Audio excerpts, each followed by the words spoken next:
Hello, I'm Neil Durham, reporting for GPonline.com, here at what will soon be the new RCGP headquarters in Euston. I'm here with Dr. Colin Hunter, who's the Honorary Treasurer of the RCGP. Why did you choose here, Colin?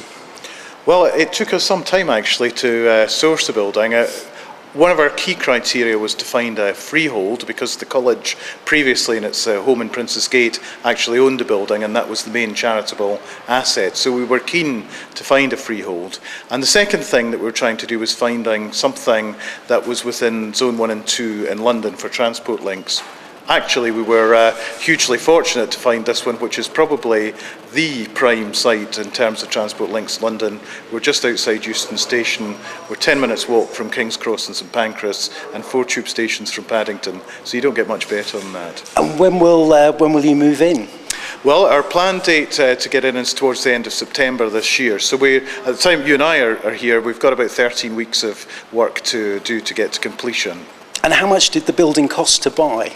Well, the building was, interestingly, there's a bit of history to that, which I'll tell you about, because it was initially bought by a developer in 2005, and they bought it for 55 million.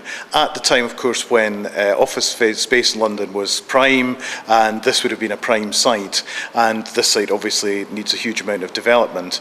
And then at the point where they were about to develop it, the whole recession thing happened, the banks went belly up, and so they were looking to sort of sell it towards the end of 2009, 2010. So we bought it for 34 million. So I guess you could say it was a bargain.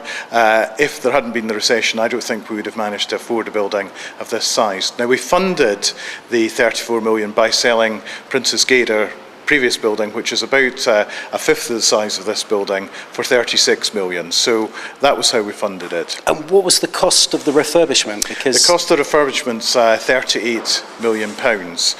So we're funding that through a bank loan, which we hope to pay off over the next 15 years, approximately 3 million a year. And none of the cost has been passed on to members, is that right? That's absolutely right. The cost in terms of the interest of the bank loan, in a sense, is covered by the rentals that we were previously paying for example, the Clinical Skills Centre in Croydon, or for our offices in London. I mean, we'd well and truly grown out of our building in Prince's Gate, so we were already accruing a lot of rental costs. And what we've done is simply lump those rental costs together, paid the mortgage. So it's a bit like buying a house, really. It's the same sort of theory. Better to buy a house than continue to rent one, and ultimately you have the asset to own.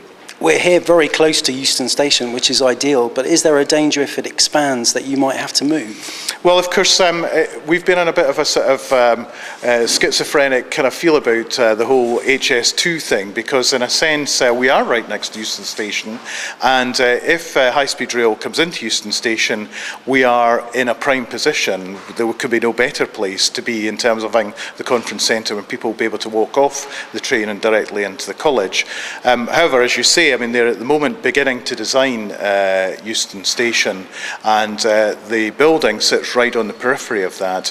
We're working very closely with HS2. They've made a commitment right across the whole of their plans not to affect a grade 2-star or grade 1 listed building, and we're standing in a grade 2-star listed building. So their commitment is to try and ensure that the plans for Euston Station incorporate this building and don't destroy it. You've been heavily involved with this project for quite a number of years. How will you feel when it all comes to fruition at the end of September? Yeah, I think I'll be relieved. I mean, it's been a really interesting experience. You know, I've learned a whole lot of new languages. I've learned a whole lot about bank loans. I've learned a whole lot about construction. But it'll be just great to get in. I mean, I think the staff will be glad to get in. They were in pretty awful accommodation, to be honest, in Prince's Gate. We've been working in interim accommodation, which is in a very nice place in the city, but I think it'll be great for the staff to come in and be ultimately what they'll be their home for the next 50 years. That's brilliant. Thank you very much for allowing us to take a first look. Well, this is actually where most people will enter the building. The main entrance is at my back, and as you come in, just where you are is where reception will be. And as we pan round, what you'll now see is what will be the main relaxation coffee cafe area for the college.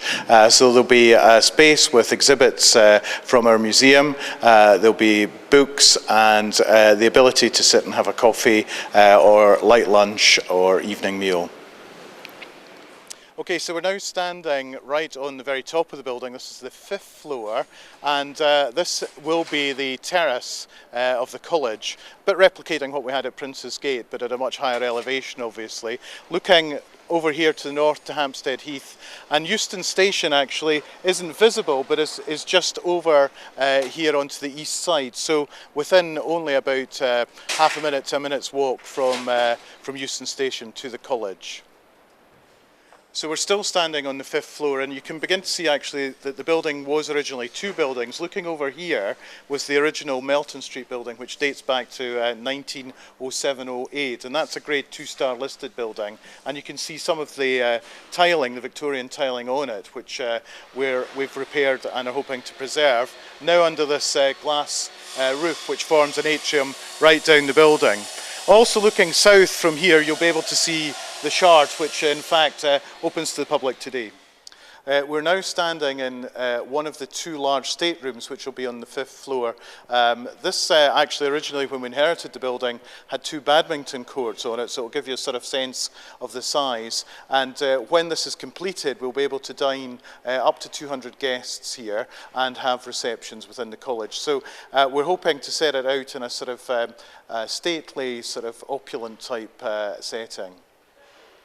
We're now in the Clinical Skills Assessment Centre, which is on the 1st and 2nd floors. So our associates in training will attend here in the future to undergo their clinical skills assessment, which involves seeing 12 or 13 cases in a surgery like you would in your normal surgery place.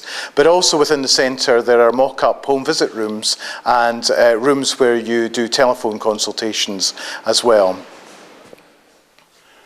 The college contains 41 study bedrooms, which are done out to a high hotel standard.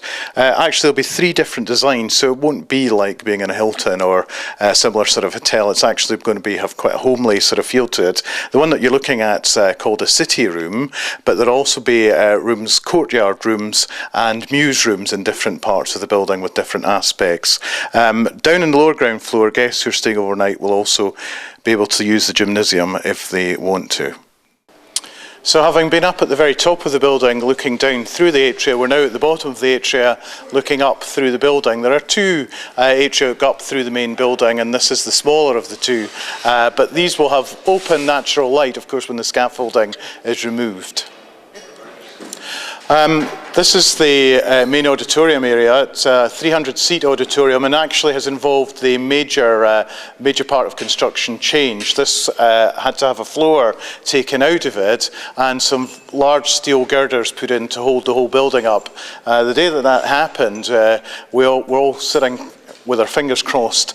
The building dropped actually 12 millimeters in total. We had a torque level of 15, so eventually we made it. So ultimately, this will be where there'll be lectures taking place and college ceremonies, new member ceremonies, and the annual general meeting will be here in the auditorium. On the lower ground floor, there's also breakout space where people will have lunch, where there can be exhibitions.